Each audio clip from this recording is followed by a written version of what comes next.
Good morning, Tottenham fans. Now that game was emotional. It finished Newcastle 1, Tottenham Hotspur 1.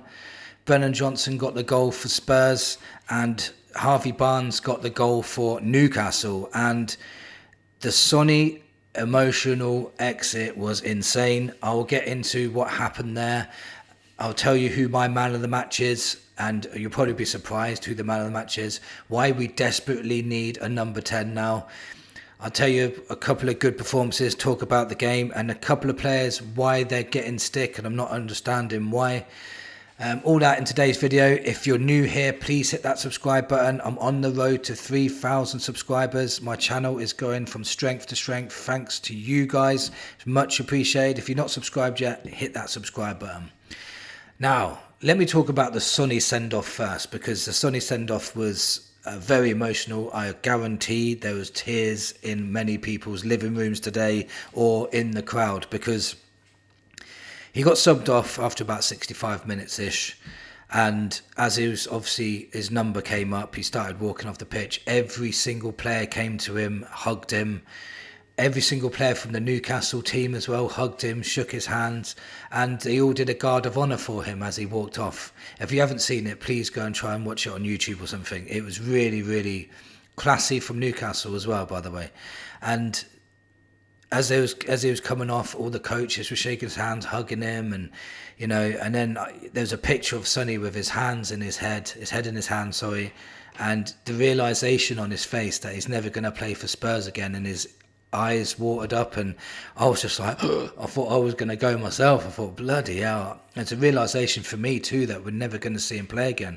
And to be fair, today he played pretty well as well, which hits the nail in the coffin for me. So in the game today, I won't keep talking about that, I'll get a fog in my throat. In the game today, Spurs held their own. They didn't have Kulu, Madison, Solanke, Kudos, Paulinho, if he's still coming, Van der Ven, Udogi, Spence, Vicario. All of them were on the bench, apart from the ones that are injured. And we started off with Danso and Romero as our centre-backs. We had Davies as left-back, Porro at right-back. We had Sarr, we had Archie Gray in the midfield. Sarr was playing more of a 10. Bentancur and Gray were playing in the midfield role. So we had Sonny on the left and Tell and Johnson up front. So it was, it wasn't our strongest 11, but Newcastle had their strongest 11 just about. And we competed really, really well. I was really happy with the competitiveness of Spurs. Not that we completely dominated, but we could have been 2-0 up before Newcastle equalised as well. Tell missed a one-on-one, which he worked himself to get. His persistence to win that ball and get through to a one-on-one. He missed. That happens. But then you've got Johnson scored again. Ole, ole. Johnson again. Ole, ole. Scored again. He always seems to score. We were really compact, really hard to break down again. And our fast counter-attacks, especially because we had Kingsky in goal, which I haven't mentioned yet. Kingsky was in goal, and his long 50-yard passes out really start attacks really quickly, and it's really good to see. And even when we play out from the back, we play out from the back a lot faster now, a lot more direct. It's really good to have Bentancur in there pulling the strings. He's really good at that. He's really good at getting on the ball and playing it forward. Then we had Papa Sarr doing what Papa Sarr does. He's probably been the player of the pre-season so far, Papa Sarr. And he is a frank player. He's definitely a Thomas Frank player. Just the way he wins the ball back, never stops running, and just relentlessly, you put it this way, how good he actually was. Because Newcastle had Bruno Guimaraes and Joel Linton in midfield, and them two are beasts. Them two are so good in midfield. I think them two are such a strong midfield pairing, and our midfield really competed with them really well. They really did. And I tell you, who competed with them best out of all three of the midfielders today was Archie Gray. And yes, you probably got a shock on your face right now, but Archie Gray was our best midfielder today. He really was. He was on the ball, really good, really skillful, wriggling out of trouble, winning the ball back time and time again, intercepting balls, going in for sliding tackles, winning them. Long range passing was good. A few were off, of course, but he was on it today, and that's the best I've seen Archie Gray play since he's come to the club, and that's refreshing, especially because he was playing against a really strong, competitive Newcastle midfield, and Newcastle weren't by any long shot easing off because it's a friendly. Even Archie Gray got an elbow in the face from Joel Linton, and straight after that happened, he went in for a challenge and won his next tackle. Should have seen his face. He looked fuming when he got whacked in the face. Newcastle literally could have had 2 players sent off how strong they were going in for tackles today. But Archie Gray really held his own against 2 really strong midfielders, in my opinion. So for me, he got man of the match today. He was so good today, like the best I've seen him, and I'm not exaggerating. So for me, that's such a good bonus, because if he can carry on playing like that, that's another top midfielder we've got in our ranks now. So I'm really, really happy with his performance. There's a massive need now, though, for a number 10, because James Madison got injured again. He only came on for about 10 minutes, and he went down after no collision. There was no tackle on him. He just went down. And I think Thomas Frank said it was the same knee that he injured in the first place. So he could be out for months and months again. Madison cannot stay fit at all. And, you know, last season when everybody was moaning at me because I said Ange wasn't the reason why all these players are getting injured, well, it's happening again, and Ange is not here. We've got too many injury-prone players. Udogie can't stay fit. Madison can't stay fit. Van der Ven can't stay fit. He stayed fit so far, but he normally can't. Romero can't stay fit. Richarlison can't stay fit. We've got too many of them, and that is causing massive problems in our squad at the moment. We massively need a number 10 now. It's so important that we get one, because what's our options now, really? If Xavi Simons goes to Chelsea, which is looking like he will, Eze looks like he's going to Arsenal if he goes anywhere, unless he stays at Crystal Palace. But we definitely need to try and hijack one of them two. But who else is out there? Like, for me, I get a lot of stick when I say Harvey Elliott, because I think Harvey Elliott is an exceptional player. I don't care, like, if you don't agree with me. You're allowed to have your own opinion. It's all subjective at the end of the day. I just think he's a really, really good player. He's only just turned 22, and I think Frank could turn him into an exceptional player. I really do. Look what he's already doing with Papa Sarr. That's how you got to think of it.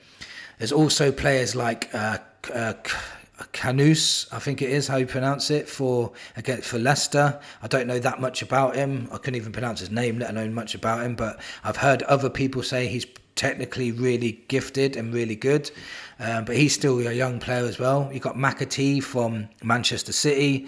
He's another young player, but he has played Premier League football, which is good. There's also a guy called Enzo Milo. He plays for Stuttgart. He plays in the number 10 role. He's a similar kind of player to Morgan Gibbs-White. Very, very skillful. Good long-range passer. Very tenacious in the tackle. Great at intercepting the balls. And he's got a good shot on him. He can score from outside the box, inside the box. He's a bit of a terror in the midfield. He never stops running. And that guy as well, we can get for like a bargain 20 million. And honestly, if we have a chance, we should go for him. I honestly think he could be the next big midfielder. If we don't get him this summer, I guarantee next summer he'll be worth lots and lots of money. So there's lots of options out there, but Spurs definitely need to sign a 10 now. Yes, Sarr was playing in the 10 today and he played pretty well, but he's not a 10, he's an 8 for me. A 10, we need to open up defences more. He's not the best on the ball. Like, he's not bad on the ball, but he's not the best. He's not Madison on the ball, if that makes sense. So we need someone like that, or Kulu. So still lots to do in this window now. And because of that Madison injury now, we've definitely got to have signed a number 10. We still need a left back. I still think we need a striker. We could see today that the weakness in our side is going forward now. When Kuda's come on, a bit more energy up front. That was pretty decent. Tell was decent. Like, Tell was running forwards, doing a lot of work rate and a lot of work off the ball. He needs to get on the ball and do more with it on the ball. Another guy that actually impressed me today was Odegaard. When Odegaard came on and he actually ended up playing in the 10. He was lively. He was pretty skillful. He was putting 3 balls through. He looked pretty decent. So maybe he might be the solution in the number 10. We don't know, but he's pretty decent as well. He's looked sharp in this pre-season, in my opinion. So there is gaps in our squad. At least when Paulinho comes in, we've got that DM that we've wanted for a long, long time. That's good. Kudus solves the right wing problem. Then we just need someone. I think because Sonny's leaving now, Mikey Moore's gone out on loan. I don't think Solomon's going to be staying. I think he's going to be loaned out or sold. We've got Tell and Odegaard that can play on the left, but they're both still young lads. They're both 20 years old. We need someone big to come in on that left wing. So we can have someone big on the left, Kudus on the right, and maybe get another striker in. If we can get another number 10 as well, that would be absolutely perfect, but we still need a left back. Today's performance was, again, really, really good. It really was. I'm really impressed. I know it's pre-season, I know it's friendlies, but we're playing against top sides. Like Arsenal, we limited them to hardly any chances. Newcastle, not many clear-cut chances they had today. They had to have a good shot on them to get a goal today. So there was lots of positives to take from the match, but there's also little gaps that we need to fill.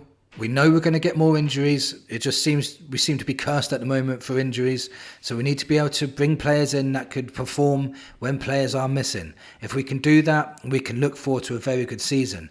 Apparently, Thomas Frank said he wants a number 10 and a left forward before the Super Cup final, which is on the 13th of August, which is 10 days from now. So if that's true, then we could be looking forward to some signings next week. We do need to get players out the door as well. We need to get Basuma out the door. We need to get Richarlison out the door, in my opinion. Ben Davies showed again that he can't cope with fast wingers. He just can't. It's very hard. Danso had to cover him so many times today. Danso had to keep coming across and helping him out. Danso was playing left centre-back today, and he was helping Davies out quite a bit.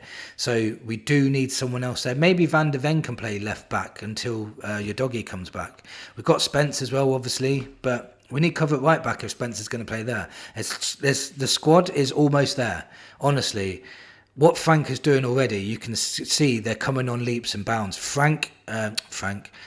Archie Gray and Papa Sarr are two most improved players already in this side, and them two were bit part players last season. So can you imagine now that these two coming in and improving our midfield? Bentancur looks very, very good too. Bergvall is still off the ball in my opinion, but he will get better. We all know how good he can be. Kulu's got to come back yet, but we just need that number 10, I think, in there to help us out. There's two players that get a lot of stick. Tell and Johnson, just lay off them. Johnson scores every week. Just leave him alone. And Tell is new. He's still trying to find his way. He's 20 years old. Get off his case. Like, already they're saying Tell's rubbish, Odegaard's rubbish, Johnson's rubbish, and all that. Stop it. Odegaard was injured for most of last season, and Tell's new. Give them a chance at least. And Johnson scores all the time. Come on. Anyway, that's my rant over for that bit. Let me know in the comments what you think of today's video. Did you watch the game? Who was your man of the match? Thank you for watching, and come on, you Spurs.